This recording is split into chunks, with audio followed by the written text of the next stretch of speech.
Bueno, estamos con Leandro Haberfer, nuestro columnista de la historia del pensamiento económico, y se viene el 20 de junio, Leandro. Sí, estamos en una fecha rara, muy patria, después del 25 de mayo y antes del 20 de junio, ¿no? Entre la escarapela y la bandera, en alguna medida. Va creciendo, estamos en la mitad, Sí. Va creciendo esa escarapela hasta con... Yo pensaba cuando me preguntaban, bueno, ¿qué título le ponemos a la columna de hoy? Y quedó el pensamiento de Manuel Belgrano, ¿no? El pensamiento económico de Manuel Belgrano. Uh-huh. Antes que eso, había pensado algo como razón y revolución, ¿no? Algo más siglo XX. ¿Por qué? Porque, bueno, la vida de Belgrano es súper interesante. Nosotros lo tenemos muy enganchado con la creación de la bandera, con algunas expediciones militares fallidas. Hay varias batallas donde Belgrano pierde. Cuando éramos chicos nos decían, bueno, perdió la batalla militar, pero ganó la diplomática, convenció a los paraguayos de romper con... Cada país debe hacer lo mismo, ¿no? En fin, es como con Colapinto, ¿no? Fue el más rápido, pero salió 16, ese tipo de cosas. No me quiero meter en un tema tan espinoso como ese. Pero veamos un poco la vida, porque es interesante. Belgrano es hijo de un comerciante italiano y de una... la esposa del comerciante, la madre de Belgrano, es descendiente indirecta de los primeros, de Irala, que es de los primeros conquistadores que se afincaron en Asunción en aquel tiempo. Así que hay una rara mezcla entre mestizaje, españoles, mestizaje e italianos, ¿no? Y hizo una gran fortuna en poco tiempo, el padre de Belgrano. Y bueno, Belgrano nace en 1770. Para que tengan una idea, en 1776 se convirtieron estas tierras en virreinato recién. Antes de 1776 esto no era un virreinato. Uh-huh. 1776 se publica La riqueza de las naciones y es la independencia, digamos, se declara la independencia de los Estados Unidos. Para una idea en general de qué pasaba en el mundo cuando asomaba su cabeza a este mundo Manuel Belgrano. Y ya hacia 1787 se va, estudia, hace primaria, secundaria en lo que es el Colegio San Carlos, que es el actual Colegio Nacional de Buenos Aires. Se gradúa en letras y en filosofía y se va a la universidad en España. O sea, se va a estudiar afuera y entra a la Universidad de Salamanca a estudiar abogacía y después termina en Valladolid, hoy estoy mal. Y bueno, se gradúa como abogado en el año 1789, año de la Revolución Francesa. O sea, fíjense todo lo que está pasando ahí. ¿Qué pasaba en España? España era gobernado por Carlos III, ¿no? El despotismo ilustrado, un monarca que trataba de llevar las ideas de la Ilustración y renovar y modernizar a España, que era un país atrasado ya para ese tiempo. Entonces todo esto en cierta medida está alimentando las ideas de Manuel Belgrano. Manuel Belgrano, que hablaba castellano, por supuesto, italiano por su padre, inglés y francés. Así que leyó de primera mano a los autores de la Ilustración, leyó a Adam Smith también, y a los autores de la fisiocracia francesa, de los cuales hablamos en otro momento, en otra columna. Entonces, bueno, tiene una idea muy cabal de qué es lo que estaba pasando en ese tiempo y comprende lo que son las políticas mercantilistas de la época que llevaba adelante España, uh-huh. La renovación en las ideas sobre la educación y sobre el comercio de personajes tan importantes como Campomanes y Jovellanos, que son parte de la renovación en el pensamiento español en ese tiempo, que traen a su vez las ideas del liberalismo económico también. Es una rara mezcla entre el liberalismo económico y todavía mantener cierto proteccionismo. Y todo eso lo aprende, lo conoce lee a Montesquieu, lee a Rousseau, digamos, hay una etapa de formación muy importante, quizá como ninguno en las colonias, que tiene Manuel Belgrano. Todo eso lo hizo acá, sin viajar, digamos. No, lo hizo allá. Yo estaba en España. Estaba en Valladolid. En Valladolid primero, y después termina en Madrid, porque tiene que hacer una práctica profesional de 2 o 3 años para que le den el título de abogado. Pero cuando vuelve a Buenos Aires, vuelve para hacerse cargo de algo nuevo que existía, que era el consulado comercial del virreinato. O sea, era una especie de ministro de Economía, o en alguna medida presidía un consejo que se había formado en su momento básicamente para que tengan representación los comerciantes españoles que ejercían un comercio monopólico.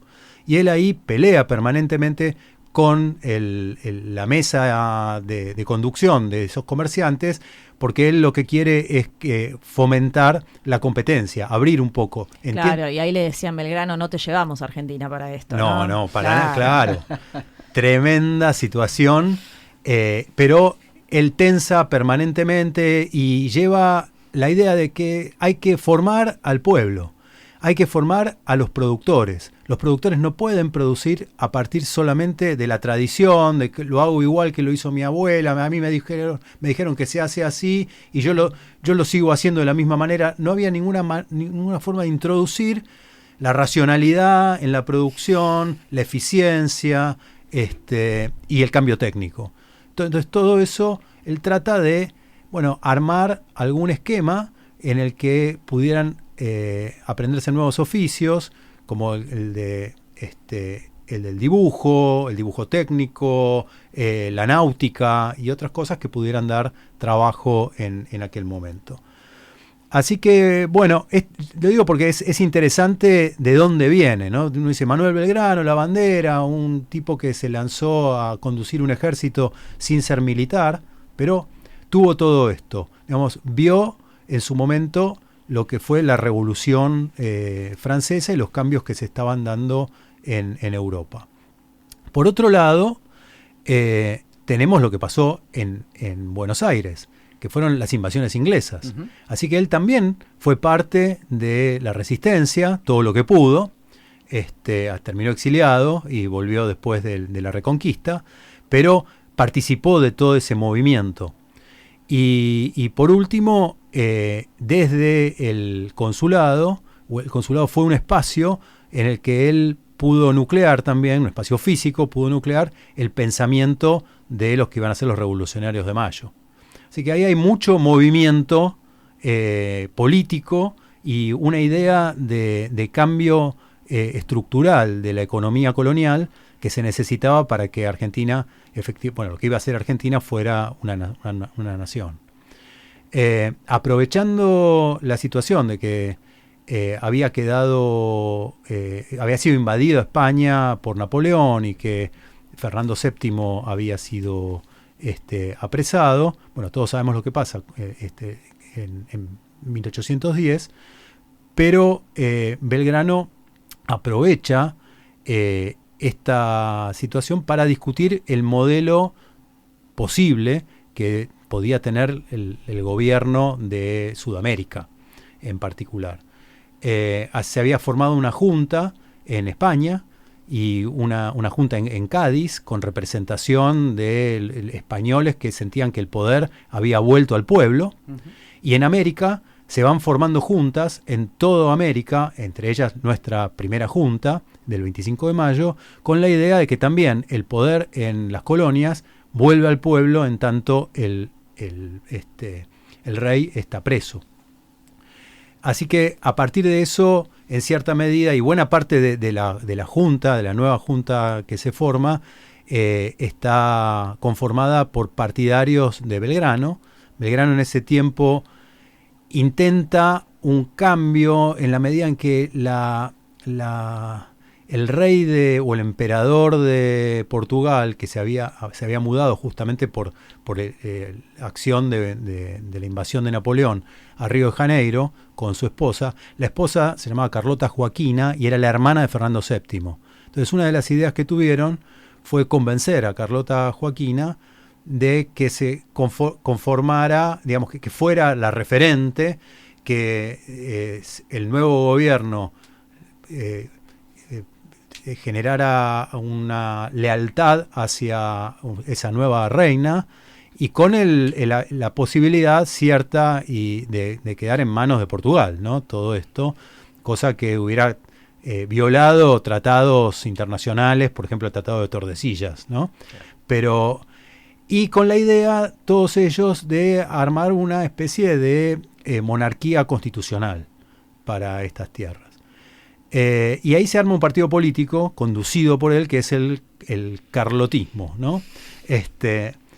Se dice también que tuvo una affair con Carlota Joaquina, todo eso no lo podemos saber bueno, muy el bien. nombre, ¿viste? Le puso ese nombre. No era muy agraciada por lo que yo pude ver ahí en hay que ver los cuadros. estándares de la época. La belleza, el estándar de belleza va cambiando. Exacto. Ahora, eso falla justamente porque podíamos quedar era muy riesgoso quedar en manos de Portugal, y por otro lado porque la propia Carlota Joaquina entendía que el futuro seguía siendo el absolutismo y no un régimen democrático. Y Belgrano vino de España a hacer quilombo, vamos a decir. A hacer despelotes, sí. Y bueno, vamos con las ideas económicas, porque yo creo que ahí hay una cosa súper interesante.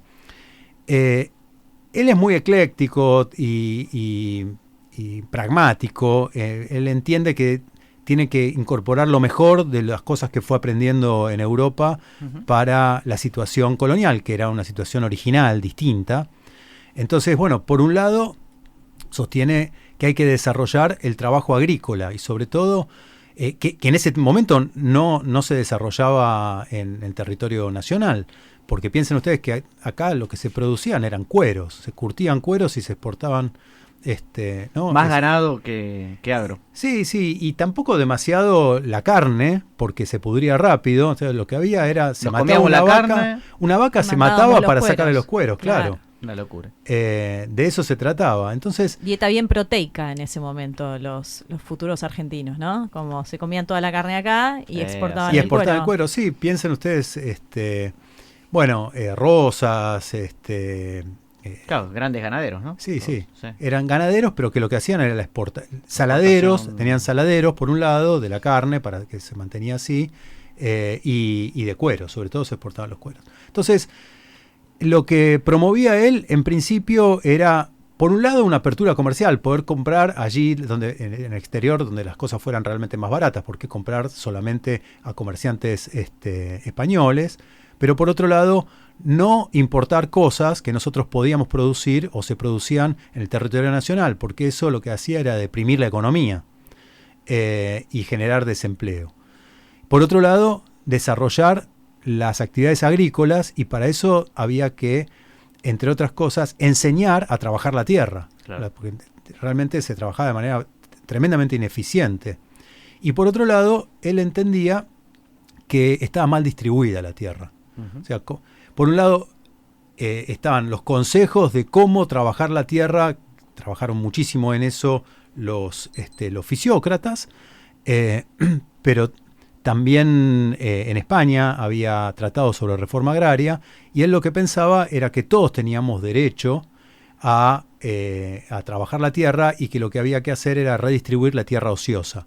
No por tener un título de propiedad alcanzaba para sostener la verdadera propiedad de la tierra, sino la tierra tenía que ser del que la trabajaba. Y entonces quien no tenía tierra o quien trabajaba la tierra de otro no trabajaba con ganas, porque no había un futuro en eso. Entonces lo que había que darle un título de propiedad. Es una idea muy moderna esa. Sí, o darle esa tierra, decía él, en enfiteusis, que era el propietario cobraba una renta de eso, pero por 50 años o hasta o que por después siempre. se traspasaba al trabajador. Entonces, eso iba a generar en esta gente que aparecía como que no tenía ganas de trabajar, que eran vagos, que tenían la tierra y no hacían nada, etcétera. Eso más la educación podía generar mayor riqueza Y la riqueza agrícola era el primer paso para poder después desarrollar sobre eso, con esos insumos, las artes, Claro. las manufacturas y todo lo que venía para un desarrollo industrial, digamos, o manufacturero de la Argentina. Así que desde ese punto de vista es recontra Moderno. novedoso y moderno. Así que bueno, eso es una de sus ideas, pero por otro lado era proteccionista, cuando tenía mira. que ser proteccionista, Sí. y por otro lado sostenía que el rol del dinero era fundamental para que se desarrolle el comercio, y el comercio era necesario. Entonces, el ingreso de dinero tenía que ser proporcional al desarrollo del comercio. Si entraba el dinero todo de una, o se emitían billetes, parecía bien, pero si se emitían muchos billetes, o ligábamos un préstamo del exterior, Sí. como después su amigo Pasó. Rivadavia, Sí. bueno, trae lo de la Baring Brothers, viene todo ese dinero, eso va a generar inflación, Ujú. si viene de pronto. Pero quizá... Bueno, si estaba la experiencia la- de España, ¿no? Con Exacto, el- pero la idea que tenía él es que el dinero tenía que ir creciendo en la medida en que iba creciendo también la producción. Para desarrollar la producción tenía que aumentar la circulación monetaria. Entonces, eso tenía que ser gradual. Y a su vez, no era lo mismo, si caía la cantidad de dinero, era muy difícil que los precios bajen. Él ya sostenía algo muy moderno, y es que había cierta A la inflexibilidad baja. de los precios a la baja. O sea que no Notable. es lo mismo la inflación que la deflación. Mirá. O sea que hoy Belgrano Tiene algo para lo decir. metemos dentro de la Matrix y tira error, porque tan polarizado estamos que no lo podemos meter ni de derecha ni de izquierda, es una cosa rara, es un Muy Frankenstein. ecléctico, sí, Bueno, Muy sí, ecléctico. Tanto no lo podían meter por ningún lugar que lo mandaron con el tambor de Tacuarí Claro. a hacer la guerra. Él lo hizo, entre otras cosas porque veía que había muchas diferencias dentro de la Junta, Claro. y que entonces quizás su salida ayudaba a generar la unidad. Pero bueno, las ideas económicas son para mí una novedad que debería estudiarse en una materia optativa de la carrera de economía. Ahí está, ¿Le mira. dejamos entonces? Mirá cómo te hace como el Me encantó. Quick Lost. Me encantó. Te para, tira- para hacer el cierre. Le damos ¿Cómo la entonces- llamarías, Leandro? Yo Y- tengo el título. A ver. Manuel Belgrano, primer economista argentino. No, Sí. muy larga para hacer una materia. Yo la llamaría teoría belgranista. No, De bueno, la pero rigidez de los precios a la baja. mucha gente dice, bueno, Belgrano era fisiócrata. No, toma las ideas de los fisiócratas para desarrollar la actividad agraria en la Argentina. Claro. Perfecto. Esa es la idea principal.